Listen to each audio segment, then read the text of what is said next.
One item you will eventually need in your web design is colors. And when I talk about colors, I'm also talking about black and white. Browsers interpret colors one of three ways. The color name, like blue, black, green, magenta. The color's RGB code, and the R is red, G is green, B is blue, and by using a code called hexadecimal. This video will mostly deal with the hexadecimal method. Now, when we add hex colors to our HTML presentations, we do so with the pound sign and a sequence of 3 pairs of digits following the pound sign, hash symbol, number sign, whatever.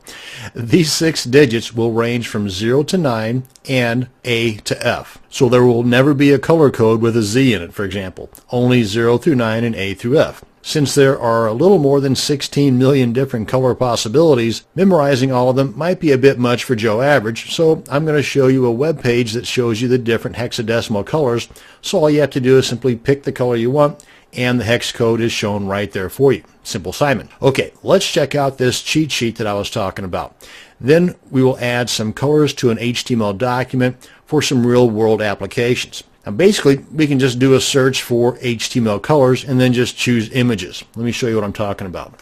Go to our favorite search engine, and in my example here, it's Google. As you can see here, about 1.5 billion results. But at this point, if we just go to images, we've got a whole bunch of options here to work with. So just pick one that you like and stick with it. Let's go ahead and choose this first one here, for example. And we just click on the image there, and it brings up a list of all these colors with the hexadecimal code. And as you can see here, there's 6 digits on each one. And don't forget that whenever you put one of these color codes or hexadecimal codes into your HTML document, they must all begin with that hashtag or number sign or pound sign. Now, what I normally do is if I'm trying to match a color to an existing layout that I have, maybe a header image or some button that I'm wanting to match with, then I will use a color picker. And there's several to choose from. I'm using the Chrome browser, and if you come over to the Chrome web store, and that's at chrome.google.com/web store, then you can just do a search for Colorzilla. And like any other add-on or extension, be it for Firefox or for Chrome, then you just simply install that particular extension and you're good to go.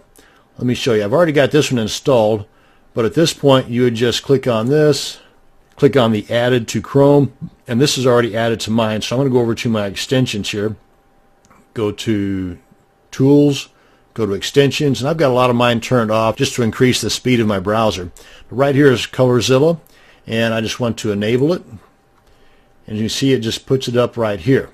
So now then, if I want to check out an exact color to one of my, say, buttons that I'm wanting to match or a header image, then I just click on the Colorzilla color picker.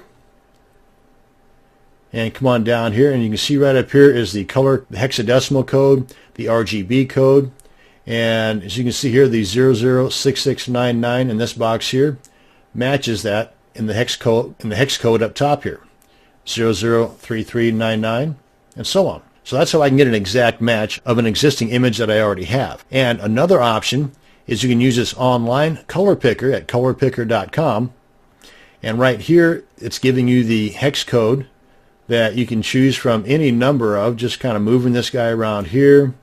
And you can also choose from the RGB code here. And whenever you get a color that you like, you can just click on Add to My Colors, and it will add it down here, like so. So then you can just come on back here, click on this, and it shows you that hex code there. And here it shows you that hex code there, and so on. So this might be a nice site for you to bookmark along with a page like this that has a whole list of them. Now, another option that I would go for is using something like the color pickers in Photoshop or GIMP, for example. But of course, that requires you to install those particular software, and with Photoshop, it also requires you to buy it, which can be kind of a hefty sum. So that's a quick rundown on the colors. Let's go ahead and demonstrate this in an actual HTML page. Let me go ahead and open up my Komodo. And I've already done that here. Let's go to File, New, and let's go to Template, HTML5, and here we go. Now I've added some content here into our HTML document, and I went ahead and added some styling up here in the head tag and some content down here in the body section. Now the quick rundown here for the body, I've made the background yellow, and I've used the colored name for this. And for the H1 tag, I made the color for the text red. That's FF at the very beginning, remember RGB.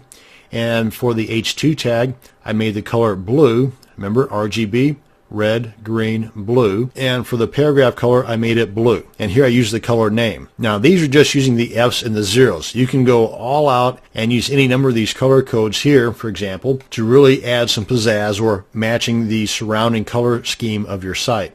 But let's go ahead and save this and take a look at this in our browser. Yeah, that'll be fine for now. And preview this in our Komodo tab, just to kind of keep things close by here. Here we go.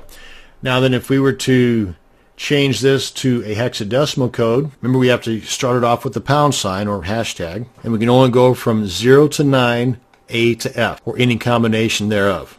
I have no idea what that color combo is going to be, but let's just see. Save that. Okay, kind of a nasty blue. And if we were to go all F's, like so. But if we want to change this to this color of green, for example, for the H1 tag, 006600. Don't forget, we have to have the hashtag at the very beginning. Save.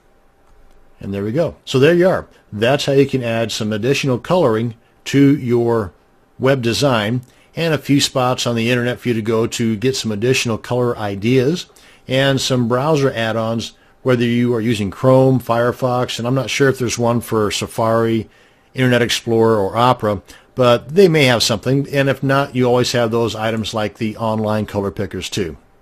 That's going to bring us to the end of this video on HTML and CSS colors. Thanks for watching, and you have a great day.